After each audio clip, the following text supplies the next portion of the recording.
दोस्तों आज मैं आपको एक स्टोरी बताऊंगा हमारी पहली रोड ट्रिप की। इसमें हम 4 कैरेक्टर्स हैं, चारों हम स्कूल फ्रेंड्स हैं।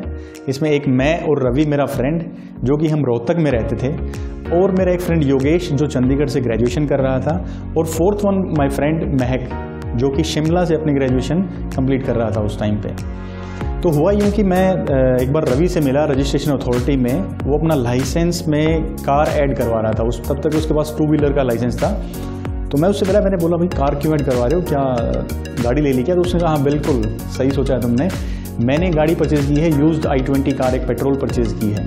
तो मैंने उसे कॉन्ग्रेचुलेट किया उसी टाइम पे और बोला परफेक्ट यार, काफ़ी अच्छे टाइम पे अपनी गाड़ी खरीदी है और बिल्कुल चलाने में भी काफ़ी मज़ा आता है। बोला हाँ बिल्कुल परफेक्ट चलती है। तो मैंने कहा क्या दिक्कत होगी लाइसेंस में, क्या हो नहीं रहा है क्या अपडेट? तो उन्होंने कहा कि अपडेट नहीं हो रहा है, सर्वर में कोई इशू आ गया है, लेकिन बाद में इसको करवा लेंगे। चलो ठीक है। इतनी मुलाकात हमारी होने के बाद हम वहाँ से चले गए। 1 हफ्ते बाद हमारी बात हुई। मेरी रवि से जब बात हुई तो मैंने पूछा भाई कैसी चल रही है गाड़ी? तो रवि ने बोला यार चल तो मस्त रही है, पर थोड़ी सी महंगी चलती है, पेट्रोल है ना। अब पेट्रोल आज के दिन 100 रुपये के आसपास है, लेकिन उस टाइम 50-55 होगा, लेकिन था तो वो महंगा ही। पेट्रोल कभी 20 रुपये लीटर था तो भी वो महंगा ही था उस टाइम के इन्फ्लेशन के हिसाब से। तो मैंने कहा यार मैं एक एडवाइस दूँ, इसमें CNG फिट करवा ली, सस्ती भी चलेगी और तेरा ज़्यादा मतलब खर्चा भी नहीं होगा। 40-45 हज़ार रुपये की इन्वेस्टमेंट है, अच्छी किट लग जाएगी और तेरे को ज़्यादा बर्डन भी नहीं आएगा पॉकेट पे। उसने कहा ग्रेट यार, अच्छे टाइम पे बात हुई थे, उसने CNG फिट करवा ली। फिर वो मेरे से मिला तो मैंने बोला यार देख अब CNG फिट हो गई है, गाड़ी भी तेरे पास आ गई है, एक ट्रिप तो पक्का स्पॉन्सर कर रहा है तो। अब वो इतना एक्साइटेड था कि बोला कि चलो why not, let's plan it. तो हमने प्लान किया कि कैसे जाएंगे ट्रिप पे। तो हमने स्टॉपेजेस कैसे बनाया कि सैटरडे को योगेश का बर्थडे था, वो स्टेइंग इन चंडीगढ़। हम पहले जाएंगे योगेश के पास, बर्थडे को अटेंड करेंगे, सेलिब्रेट करेंगे, फिर योगेश को पिकअप करेंगे और फिर हम जाएंगे महक के पास, वो स्टेइंग इन शिमला। उसके बाद जाके महक के पास स्टे करेंगे और वहाँ पे हमने एक ट्रैकिंग का प्लान बनाया, हाइकिंग का। Perfect plan, adventurous, exciting. So हमने कहा लेट्स गेट स्टार्टेड। उसके बाद हमने अपना सारा पैकिंग वगैरह करके प्लान डे के दिन सब गाड़ी में पैक किया सब कुछ। योगेश का उसी दिन फ़ोन आया कि भाई आ रहे हो ना, मेरा एक फ्रेंड है जो वहाँ किसी कमोडिटी गुड्स वगैरह की ट्रेडिंग करता है, उसके कुछ कार्टन्स हैं वो आप वहाँ से लेते आना, गाड़ी आपकी खाली आएगी तो पिछली वाली सीट पे आप ना 15-20 डिब्बे हैं वो इस तरह के कैरी करते हुए आप लेते आना। हमने कहा ठीक है कोई दिक्कत नहीं है, जब हम 2 लोग आगे बैठ जाएंगे तो पीछे काफ़ी सारा स्पेस है तो कोई इशू नहीं होगा। तो वहाँ से चले हम, डायरेक्ट पहुँचे शाम को योगेश के पास।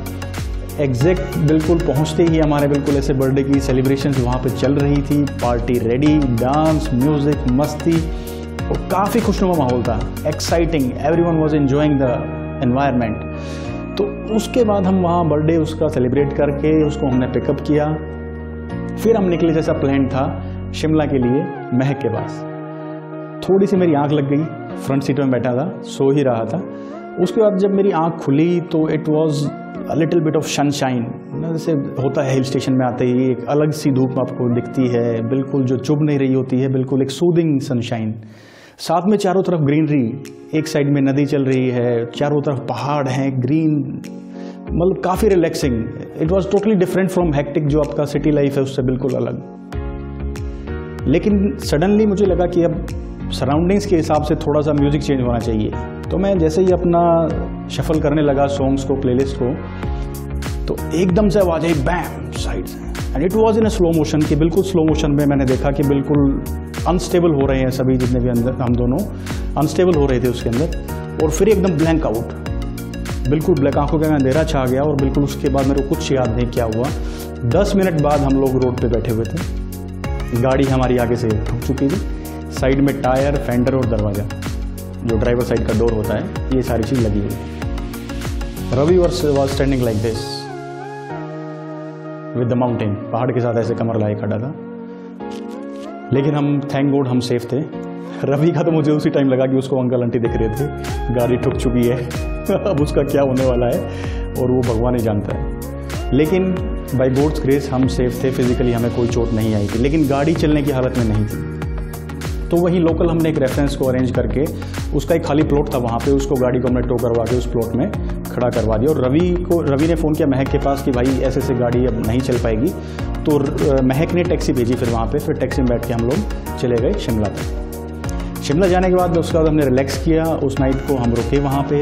उसके नेक्स्ट डे हमने प्लान किया अपना जो फाइनल जो ट्रैकिंग का हमारा प्लान था वो हमने शुरू किया। सारी पैकिंग वगैरह हो गई, अपने जो रास्ते का पानी है, खाना, कुछ स्नैक्स हैं और जैकेट्स एंड हुडीज सब अपना लेके हम चल पड़े। ट्रैकिंग वॉज अराउंड 6 से 8 घंटे का टोटल राउंड ट्रिप था कि ऊपर हिल टॉप पे जाके फिर वापस आना था। तो हम जैसे ही वहाँ पे पहुँचे एंट्रेंस पे, वहाँ पे ट्रैकिंग गाड़ी हमने खड़ी की, उसके बाद अपनी जैकेट्स वगैरह और सब जो प्रिपरेशन की कि ऊपर ठंड काफ़ी ज़्यादा रहेगी, तो वो सब पहन के, और एक मंकी कैप भी हमने ली थी, पहनने में काफ़ी फ़नी थी लेकिन ठंड बिल्कुल नहीं लग रही थी उसके अंदर। उसके आगे ही कुछ स्टिक्स वगैरह भी वेंडिंग वहाँ पे कर रहे थे कि आपको अगर लकड़ी चाहिए चढ़ने के लिए, तो हर एज के लोग थे, तो कुछ लोग लकड़ियाँ भी लेके वहाँ पे चढ़ रहे थे। 4 घंटे हाइकिंग करने के बाद हमें वो हिल टॉप दिखने लगे कि आधे घंटे बाद हम पहुँच जाएंगे उस हिल टॉप पे और हम फाइनल डेस्टिनेशन पे होंगे। तो मैंने देखा कि कौन कौन कहाँ है, तो योगेश वाज विद मी, मेरे साथ में ही था, महक थोड़ा सा आगे था और रवि 4-5 स्टेप पीछे था। तो एकदम महक शाउटेड कि ओह शिट। अब we were looking like this कि सब कुछ सेफ खड़े हैं, सारी चीज़ें ठीक है, अब हुआ क्या है, अब क्या दिक्कत होगी। तो उसको बोला महक भाई क्या हो गया। बोला भाई गड़बड़ होगी। अब मैं कहा क्या हो सकती है गड़बड़, अब सब सारे ठीक तो हैं। बोला यार गड़बड़ नीचे हो गई है, जो गाड़ी हम छोड़ के आए हैं मैंने चाबी उसके अंदर लगी हुई छोड़ दी है। Oh shit. हमारा दिमाग ऐसे कि यार ये भी कोई नेचुरल इंस्टिंक्ट है, कोई अगर इग्निशन ऑफ करता है चाबी निकालता है, अगला स्टेप यही होता है। लेकिन इतना भी कोई नॉनसेंस है कि चाबी लगी छोड़ दी उसके अंदर। बोला भाई सब तैयार हो रहे थे, मैं भी तैयार होने लग गया और मैं गाड़ी में चाबी भूल गया। और महक वॉज लाइक कि ये मेरे निकम्मे दोस्त हैं, इनके साथ मैं ट्रैकिंग करने आया हूँ, ये मेरे को ये नहीं पूछ सकते कि भाई गाड़ी लॉक कर दी क्या, तेरी गाड़ी है, अपनी तो ठोक के आए हुए हैं पहले ये। और ना उन्होंने ये पूछा कि भाई डोर वोर सब लोगों ने चाबी ले ली कि नहीं। लेकिन फाइनली हमने बोला शिट, अब नीचे कोई नंबर तो था नहीं हमारे पास पार्किंग वगैरह की, हम बोल दें हमारी गाड़ी का ख्याल रखना। हिल टॉप पे हम गए, भोलेनाथ जी का मंदिर था, वहाँ भी यही हमने प्रे किया कि प्लीज़ हमारी गाड़ी सेफ एंड साउंड हमें नीचे मिल जाए। 2 घंटे बाद हम वापस नीचे अपनी गाड़ी के पास थे और वो सेफ एंड साउंड थी बाय गॉड्स ग्रेस। चाबी भी उसी के अंदर लगी हुई थी, सामान भी हमारा एज इट इज़ था, कोई किसी ने नहीं छेड़ा था। वहाँ से हम सेल्फ स्टार्ट करके अपनी गाड़ी वापस अपने पास महक ने जहाँ स्टे किया हुआ, जहाँ वो रहता था, उस प्लेस पे गए और फिर हमने स्टे किया। इस तरह से हमारी एडवेंचरस ट्रिप कंप्लीट हुई। अब हमारी ट्रिप काफ़ी एडवेंचरस थी, लेकिन इससे काफ़ी लेसन्स हैं जो हमने लिए, जो आज हमें समझ में आते हैं। इससे रिलेट करके मैं आपको 7 ऐसे रीजंस बताऊंगा जो है मेजर क्लेम रिजेक्शन रीजंस इन मोटर इंश्योरेंस, यानी आपकी कार इंश्योरेंस में 7 ऐसे मेजर रीजंस है, टॉप 7 रीजंस जिनकी वजह से आपका क्लेम रिजेक्ट हो सकता है। स्टोरी में ही टाइमलाइन है, इसी में आपको पता चलेगा कि कहाँ कहाँ क्या पॉइंट है और किस किस पॉइंट पे किस रीजन की वजह से मेजर क्लेम रिजेक्शंस आते हैं। So let's start. Point number 1, not having a valid driving licence. Ravi अपने ड्राइविंग लाइसेंस में ऐड करवा रहा था कार की कैटेगरी, लेकिन वो वैलिडेट नहीं हुआ था, वो उसके अंदर ऐड नहीं हुआ। तो विदाउट वैलिड ड्राइविंग लाइसेंस हम लोग ड्राइव कर रहे थे। अगर कुछ इंसिडेंट इन केस अगर कहीं भी होता तो वो क्लेम नहीं मिलता हमें। बाय द वे जो हमारा एक्सीडेंट हुआ था वो हमने अपनी पॉकेट से ही रिपेयर करवाया, क्योंकि ऑलरेडी उसको गाड़ी खड़े हुए वहाँ पे 15-20 दिन हो चुके थे, हमने काफ़ी दिन बाद संभाला। पॉइंट नंबर 2 वो ये कि रवि ने जैसे गाड़ी परचेज की थी तो उसने आरसी में अपना ओनरशिप ट्रांसफ़र करा लिया, यानी आरसी में रवि का नाम आ गया था, लेकिन जो इंश्योरेंस पॉलिसी थी उसमें उन्होंने अपना नाम चेंज नहीं करवाया। तो इंश्योरेंस कंपनी क्लेम क्यों दे उन्हें, क्योंकि जो गाड़ी रवि के नाम है वो पॉलिसी उसके नाम है नहीं, और जो जिसके नाम पॉलिसी है उसके नाम आरसी नहीं है, तो कोई भी क्लेम आएगा वो इनवैलिड हो जाएगा। अब आता पॉइंट नंबर 3, हमने उसमें सीएनजी लगवाई गाड़ी में, वो भी हमें इंश्योरेंस कंपनी को इंटीमेट करना होता है कि इसमें सीएनजी हमने ऐड करवाई है, इसमें हमने सीएनजी ऐड करवाई है, और उसकी भी फ़ी हमें पे करनी होती है इंश्योरेंस कंपनी को, तभी वो कवरेज देगी हमें हमारे मॉडिफाइड व्हीकल का। कोई भी कस्टमाइजेशन है इन फ्यूल या कोई भी आपका फिजिकल कस्टमाइजेशन मॉडिफिकेशन है, वो आपको इंटीमेट करनी होगी इंश्योरेंस कंपनी में, उसके बाद ही उसकी कवरेज शुरू होगी। Now comes the point number 4, commercial usage नहीं कर सकते हैं आप अपनी प्राइवेट कार का।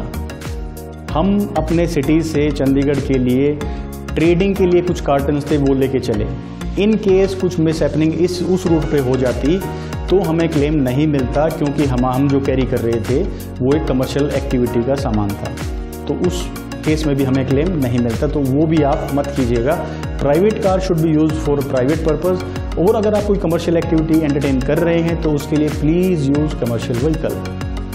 Point number 5, now it comes कि हमने चंडीगढ़ से हम चले योगेश की पार्टी अटेंड करके, तो पार्टी है, बर्थडे पार्टी है, तो वहाँ पे ड्रिंक्स वगैरह भी थी। अगर अल्कोहल के इन्फ्लुएंस में आप ड्राइव करते हैं या किसी भी ड्रग्स के इन्फ्लुएंस में आप गाड़ी ड्राइव करते हैं और कोई इंसिडेंट हो जाता है तो वो भी इंश्योरेंस क्लेम आपको नहीं मिलेगा, क्योंकि इंश्योरेंस कंपनी कहेगी कि आपने ये नेग्लिजेंस की वजह से हुआ है और आप बिल्कुल अपने सेंसेस में नहीं थे जिसकी वजह से एक्सीडेंट हुआ है। अगर आप सेंसेस में होते तो ये एक्सीडेंट नहीं होता। So friends, please never drink and drive sober and stay safe. So next point जो आता है दोस्तों, गाड़ी का हमारा एक्सीडेंट हुआ, मैंने बताया था आपको शिमला से 50 किलोमीटर्स पहले। गाड़ी वहाँ पे लग गई, हमने एक खाली प्लॉट में अपने रेफरेंस के थ्रू वहाँ पे गाड़ी को पार्क करवा दिया, लेकिन उसको हमने संभाला 15-20 दिन बाद। तो हमने जब क्लेम इंटीमेट किया तो इंश्योरेंस कंपनी ने हमारा क्लेम ऑलरेडी उस टाइम भी रिजेक्ट कर दिया, वो भी हमने अपनी पॉकेट से पे करके ही गाड़ी को ठीक करवाया। रीज़न क्या है? 48 आवर्स का डेड टाइम है कि आपको क्लेम का इंटीमेशन करना है इंश्योरेंस कंपनी को। अगर आप ऐसा नहीं करते हैं तो वो भी फिर भी आपका क्लेम रिजेक्ट कर सकते हैं। रीज़न क्या है? अगर कोई भी देखो, जिस भी गाड़ी का रिस्क इंश्योरेंस कंपनी कवर कर रही है तो उसको पूरी इन्फॉर्मेशन होनी चाहिए। अगर इस तरह की कोई हैपनिंग होती है जिसमें कोई भी लॉस हुआ है, चाहे वो गाड़ी का है, किसी लाइफ का है या कोई वैसे एक्सीडेंट हुआ है, तो वो इंश्योरेंस कंपनी को टाइमली पता चल जाना चाहिए। तो मेरी हिदायत है आपसे कि 48 आवर्स के अंदर in case of any accident आप प्लीज़ इंटीमेट कीजिए इंश्योरेंस कंपनी को। तो दोस्तों, अब आता है हमारा लास्ट और 7th पॉइंट। वो ये है कि किसी भी नेग्लिजेंस के केस में, यानी किसी भी लापरवाही के केस में आपको क्लेम नहीं मिलेगा, जो हमारे इंसिडेंट में हुआ कि हमने गाड़ी में चाबी लगी हुई छोड़ दी। अब सोचिए, आपके पास घर में गोल्ड भी होगा, आप कभी धो के उसको ऐसे रोड पे सुखा देते हैं कि हाँ ये हम धो के हम सुखा रहे हैं, वो नेग्लिजेंस होगा, उसको कोई भी उठा के ले जाएगा। ऐसे ही गाड़ी में हमने चाबी लगी छोड़ दी, उसको कोई भी ड्राइव करके ले जाएगा। हाउ कैन यू से कि मतलब मेरी गाड़ी चोरी हो गई? ये तो चोरी आपने खुद करवाई है। इंश्योरेंस कंपनी आपसे बोलेगी कि गाड़ी की चाबी दीजिए, आपका ये चाबी तो नहीं है, तो फिर चाबी तो आपने दे दी चोर को खुद ही। गाड़ी का खिड़की का शीशा खुला छोड़ दिया, कुछ एसेसरी कोई उतार के ले गया, आपकी नेग्लिजेंसी है। कहीं फ्लड वाला एरिया है, उसके अंदर से आप ड्राइविंग कर रहे हैं और पानी चला गया इंजन कंपार्टमेंट में और कॉन्सिक्वेंशियल लॉस हो गया, तो वो भी आपकी नेग्लिजेंसी है। यानी कोई भी लापरवाही से जुड़ी हुई चीज़ है जिसमें लगता है रॉन्ग साइड आप गाड़ी चला रहे हैं, नो पार्किंग में आपने गाड़ी खड़ी कर दी, किसी ने आके हिट कर दिया गाड़ी में और नो पार्किंग जोन में है, इंश्योरेंस कंपनी आपको क्लेम नहीं देगी। ये उसका राइट है, ये IRDA के द्वारा डिफाइंड रूल्स हैं। सो दोस्तों, अब है end of the video. So let's conclude our 7 points. सातों पॉइंट्स को एक बार मैं आपको रिमाइंड कर देता हूँ। Point number 1, have a valid driving licence. Driving licence अपना वैलिड और अपडेटेड रिन्यूड रखिए, वो एक्सपायर ना हो गया, काफ़ी लंबा टाइम होता है उसका, तो उसका टाइम कब निकल जाता है पता नहीं चलता, उसको आपने रिन्यूअल डेट चेक कीजिए और उसको रिन्यू रखिए। पॉइंट नंबर 2, जिस नाम से आपकी RC है उसी नाम से ही अपनी इंश्योरेंस पॉलिसी रखिए ताकि आपको क्लेम में कोई इशू ना हो। पॉइंट नंबर 3, अगर कोई मॉडिफिकेशन आपने गाड़ी में की है रिलेटेड टू एनी फ्यूल और मॉडिफिकेशन है CNG LPG, वो अपनी पॉलिसी में अपडेट करवाइए with paying due premium. Point number 4, private car है, कमर्शियल एक्टिविटी के लिए यूज़ मत कीजिए, उसको प्राइवेट ट्रैवलिंग के लिए अपने आप यूज़ कर सकते हैं। Point number 5, most important, don't drink and drive. It needs a lot of senses to drive a vehicle, so be in senses and drive sober. Point number 6 and dates की claim intimation within 48 hours, 48 घंटे के अंदर आप please कीजिए ताकि claim में कोई भी इशू ना आए। And final point number 7 and dates की don't behave negligently with your vehicle. अपने कार के साथ लापरवाही मत कीजिए, शीशे खुले मत छोड़िए, चाबी उसके अंदर मत छोड़िए, या रेकलेसली ड्राइव मत कीजिए, गलत जगह पे पार्क मत कीजिए, रॉन्ग साइड मत चलिए। आपकी गाड़ी सेफ रहेगी, आप भी सेफ रहेंगे और क्लेम में भी कोई इशू नहीं आएगा, आई एश्योर यू। सो मिलते हैं नेक्स्ट वीडियो में। Till then take care, stay fit and stay healthy. Thank you.